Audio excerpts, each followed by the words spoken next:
প্রিয় শিক্ষার্থী বন্ধুরা, আজকে আমরা শিখব ওয়েব ডিজাইন। ওয়েব ডিজাইনের ক্লাসগুলো এতদিন যারা দেখেছেন তাদের জন্য এক্সট্রা কিছু টিউটোরিয়াল যেগুলো আমার যারা স্টুডেন্ট ছিল তারা আমার কাছে আবেদন করেছে যে কিছু এমএস ওয়ার্ডের উপর কিছু ক্লাস দেওয়ার জন্য। সেজন্য এমএস ওয়ার্ডের উপর কিছু আপনাদের জন্য ক্লাস নিয়ে আসলাম। তবে এই ক্লাসগুলো হবে খুবই অ্যাডভান্স। আপনি কিভাবে একটি শর্টকাটভাবে কোনো কাজ করতে পারেন।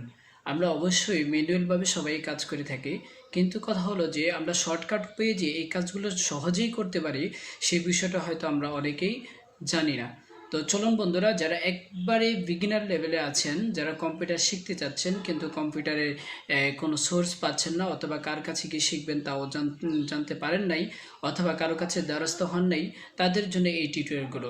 একবারে বিগিনার লেভেলের যারা আছেন, যারা কম্পিউটার একবারে শিখেন নাই, একবারে বেসিক লেভেলে আছেন, তাদের জন্য এই ভিডিওগুলো, তাদের জন্য এক্সট্রা আরও ভিডিওগুলো থাকবে।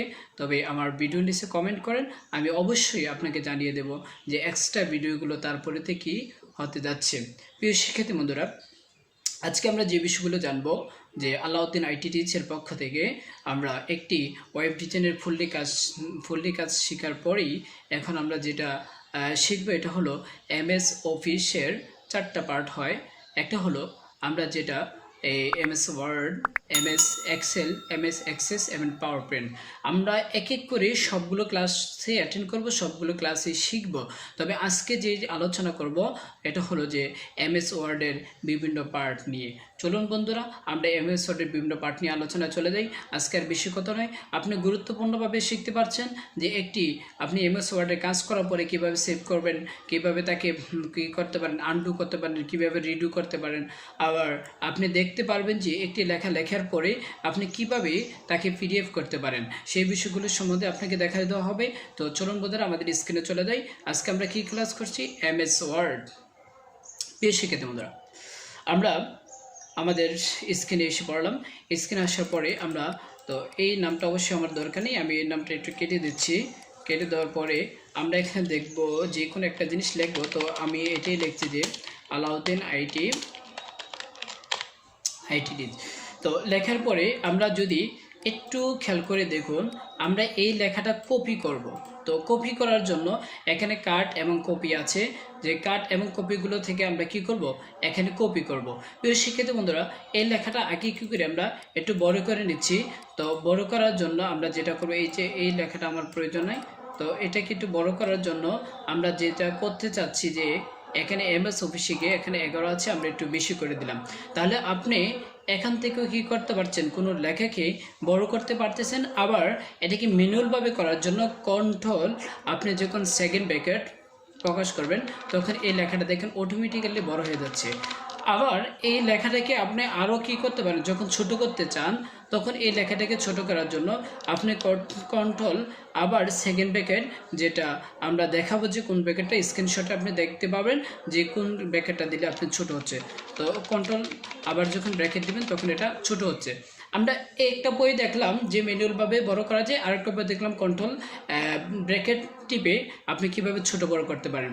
আবার আরেকটা জিনিস শিখব যে আপনি একটি লেখাকে কিভাবে বড় করবেন বা ছোট করবেন। সেটা হলো আপনি যখন এখানে ক্লিক করবেন লেখাটা বড় হতে থাকবে, আবার এখানে ক্লিক করলে ছোট হতে থাকবে। তাহলে প্রিয় বন্ধুরা, আমরা 3টি মাধ্যম ছিলাম, একটি লেখাকে বড় করা এবং ছোট করা। চলুন বন্ধুরা, আরও কিছু জিনিস আমরা শিখে নেই।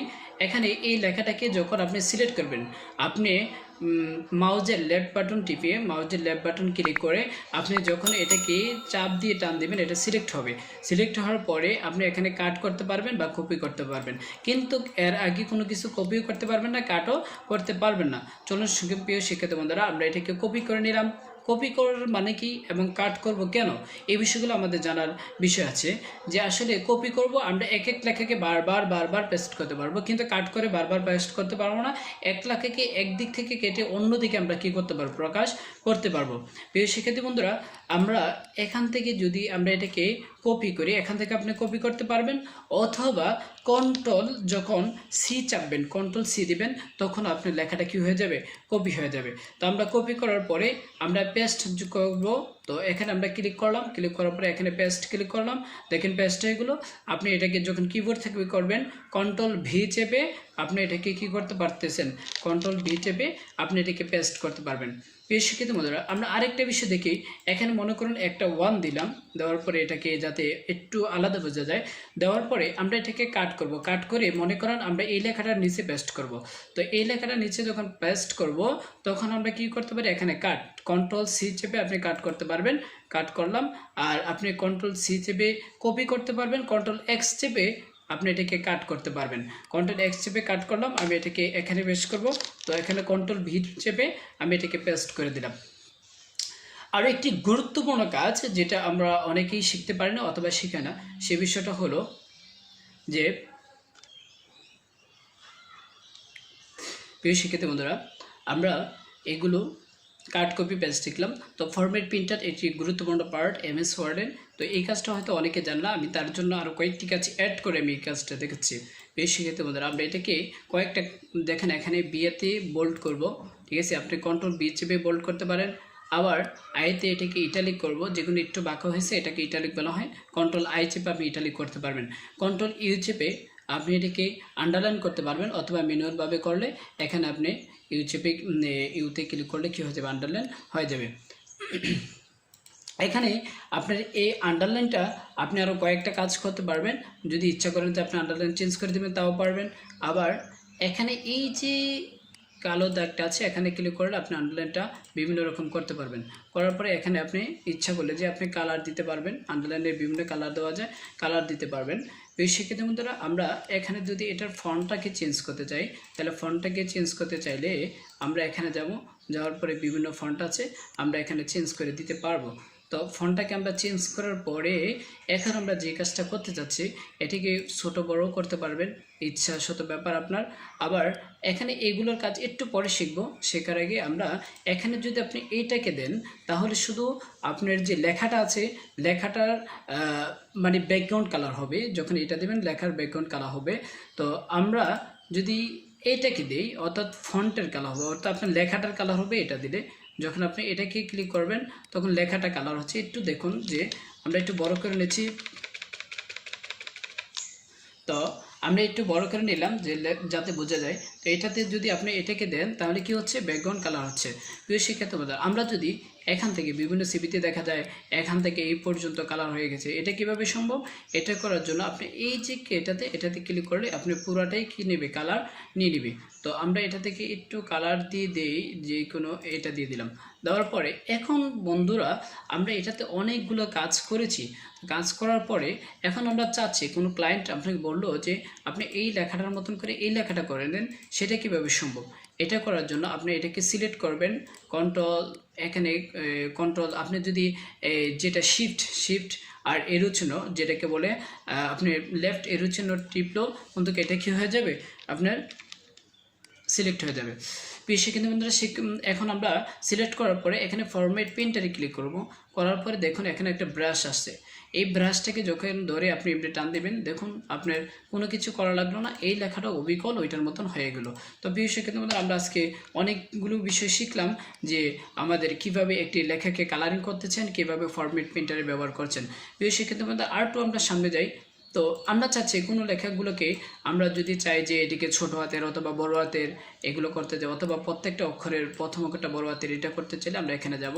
যাওয়ার পরে এখানে দেখুন সেন্টেন্স কেসেস, মানে যেরকম সেন্টেন্স আছে এরকমই থাকবে, আপনি যেরকম লিখেছেন। লোয়ার কেস মানে সবগুলো লেখা ছোট হাতের হয়ে যাবে, আপার কেস দিলে সবগুলো লেখা বড় হাতের হয়ে যাবে। আপনি যখন আবার এখানে দিবেন যে এই যে ক্যাপিটালাইজ ইজ ওয়ার্ড, তাহলে প্রত্যেকটা ওয়ার্ডের প্রথম অক্ষরটা কী হবে, বড় হাতের অক্ষর হবে। আবার যখন এখানে ক্লিক করে আপনি যখন টুগুল কেস অর্থ দিলে আপনার প্রত্যেক ওয়ার্ডের প্রথম ওয়ার্ডটা ছোট হাতের অক্ষর হয়ে যাবে।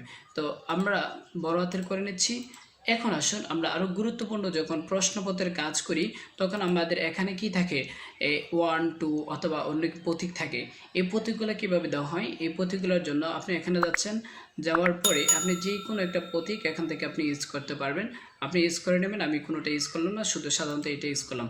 অথবা আপনি যদি 1 2 3 4 অথবা ABC এরকম দিতে চান, তাহলে এখান থেকে ক্লিক করবেন। এটাতে দিলে এইভাবে আসবে, এটা দিলে এইভাবে আসবে, রোমান চিহ্ন আসবে, এটাতে দিলে এইভাবে আসবে। ইচ্ছা শত ব্যাপার, আপনি যেইভাবে ইচ্ছা চান সেভাবে করতে পারবেন। আপনি এখানে রেখে যখন এন্টার ক্লিক করবেন তখন অটোমেটিক্যালি সে নিয়ে নেবে, আপনার ম্যানুয়ালভাবে আপনি লিখতে হবে না। এই শিক্ষার্থী বন্ধুরা আরও কিছু কাজ শিখছি আমরা। এখানে যখন ক্লিক করব লেখাগুলো দেখুন, এখানে ক্লিক করলে সেই পাশে নিয়েছে, অর্থাৎ এই পাশটা পুরাটাই ব্ল্যাঙ্ক করে দেবে, এই পাশে আপনি কোনো লিখতে পারবেন না। আবার যখন এখানে এই পাশে দেবেন তো লেখাগুলো আবার এই পাশে এনে নেবে সম্পূর্ণ। আরও কিছু বিষয় হলো যে এখানে আপনি বর্ডার দিতে চাচ্ছেন, আমরা চাই কোনো লেখাকে বর্ডার ক্লিক করব, তো বর্ডার নিচে ওপরে যেই দিকে মনে হচ্ছে আপনি সেই দিকে দিতে পারবেন। তো এটার জন্য আমরা যদি এখানে লেফট ক্লিক করি, লেফটে হবে বর্ডার, দেখুন লেফটে হয়ে গেছে। আপনি যখন রাইট ক্লিক করবেন রাইটে হবে, অথবা বটমে হলে বটমে, আপনি ইচ্ছা যেদিকে মনে হচ্ছে এদিকে বর্ডার দিতে পারবেন। আপনি যখন অল বর্ডার দেবেন তখন সবগুলোতে বর্ডার দিয়ে দেবেন। অথবা আপনি যদি চান ড্র বর্ডার তাও লিখে নিতে পারবেন, আপনি কি ভিউ গ্রেডিট তাও দিতে পারবেন ইচ্ছা। আপনি আবার যখন বর্ডারগুলো তুলে দিতে যাবেন তখন আপনি কি হবে, নিচে যাবেন, এখানে আপনি বর্ডারগুলো তুলে দেওয়ার জন্য নো বর্ডার লিখবেন, শেষ, আপনার বর্ডারগুলো উঠে গেল। তো এখানে যে আপনি মাইক্রোসফট 7 এর কাজের মধ্যে এইগুলো যে থাকবে, তো এগুলো হচ্ছে জাস্ট আপনার ফন্টের বিভিন্ন কালার, বিভিন্ন রকম ফন্ট করা যায়। তো তার জন্য আমরা এটা এখন ব্যবহার করব না বা প্রয়োজন নাই, ঠিক আছে। আপনি ফন্টটাকে বিভিন্ন রকম করতে হলে আপনি যদি এখানে দেন, যে কোনো দেখুন আমরা যদি এটা দিই দেখুন কীরকম হচ্ছে, অর্থাৎ ফন্টের কালার বোঝাচ্ছে বা ফন্টের বিভিন্ন মানে সাইজ বোঝাচ্ছে আর কি। তো এখানে আমরা যে বিষয়টা, আরেকটা বিষয় দেখি যে ফাইন্ড এর কাজটা কি। ফাইন্ডের কাজ হলো কোনো কিছু খুঁজে বের করা। আপনি যখন কোনো কিছু ফাইন্ড করবেন, যখন এই যে আসলো, আসার পরে আপনি এখানে এফ ক্লিক করুন, যেখানে এফ আমরা যে এফ দেবো এখানে মানে অক্ষরটা আপনার থাকতে হবে, এই যে লেটারটা থাকতে হবে, যদি না থাকে আপনার আসবে না। তো আমরা এটা দেখুন নাই, এর জন্য আসেনি। আমরা যখন এইতে ক্লিক করবো তো দেখুন আপনার এই যতক্ষণ আছে সবগুলোকে সে মার্চ করে দিল। আবার এখানে বলা আছে যে আপনি কোন কোন জায়গায় আপনার এ আছে। আমরা এখন আরও কিছু কাজ দেখি যে আমরা রিপ্লেস করব কোনো লেখাকে। রিপ্লেস করার জন্য এখানে যাব, আমরা চাচ্ছি যতক্ষণে এই আছে ততক্ষণও সে কিউ দ্বারা পরিবর্তন হবে। তো কিউ দিলাম, দেওয়ার পরে আপনি দিবেন রিপ্লেস অল। রিপ্লেস অল দিলেন। প্রিয় শিক্ষার্থী বন্ধুরা দেখুন যতক্ষণে কি ছিল, এই ছিল, ততক্ষণেই আপনার কি হলো, কিউতে পরিবর্তন হয়ে গেল। আমরা আগের মতন করে নেই। তো এখানে কি দেব, এখানে দেব কিউ, কিউটাকে আমরা এইতে পরিবর্তন করব, এই দিয়ে দিলাম, রিপ্লেস অল, ওকে, শেষ। আমাদের আবার আগের মতো লেখাগুলো হয়ে গেল। আমরা এখান থেকে সিলেক্টের কাজগুলো আমরা ম্যানুয়ালভাবে করে থাকি, দেখুন আমরা এইভাবে সিলেক্ট করতে পারি, অথবা আমরা কী করতে পারি, কন্ট্রোল এ চেপে সম্পূর্ণটা সিলেক্ট করতে পারি, অথবা আমরা যখন শিফট ক্লিক করে এরো চিহ্ন টেপেও আমরা কী করতে পারি, ডাইনে বামে উপরে নিচে আমরা সিলেক্ট করতে পারি। আমাদের হোমের কাজ শেষ হয়ে গেল। আমরা হোমের পরে যে কাজগুলো শিখবো, যে ইনসার্টের কাজগুলো আমরা শিখবো। তো প্রিয় শিক্ষিত বন্ধুরা আজ এতটুকু পর্যন্তই। Thank you so much for watching my video. See you next video. Thank you so much.